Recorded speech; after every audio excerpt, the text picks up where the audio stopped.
So, quite often in life, we have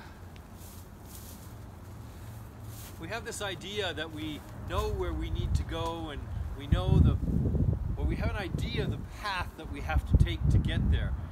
But quite often, as is the case right now, as you can see, we run into obstacles in our path that make it not always that easy to get where we think we need to go or where we're trying to get to. And out here in the wilderness, in the forest, you'll see that although I knew I needed to go from there to here, it wasn't necessarily a straightforward path, and there were obstacles that I needed to get over and through. And that's the same thing in life, is that quite often we know where we need to go, we know where we want to get to, we know what's important, we know where our destination is. But we also know that the reality is that there's always some kind of obstacles and roadblocks that make it challenging for us to get there.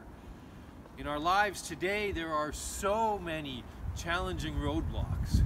There are so many things that make it difficult for us to get to where we know we need to be, or where we know we want to be, where we know that we should be.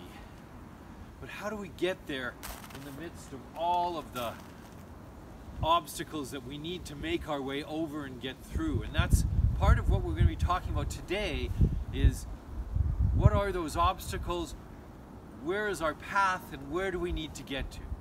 You know, once again, we find ourselves out in this forest, and it's a good metaphor for what's happening in our world right now and our life today. And so think about that. Think about where you think you want to be, what's important, what you want to eventually come to.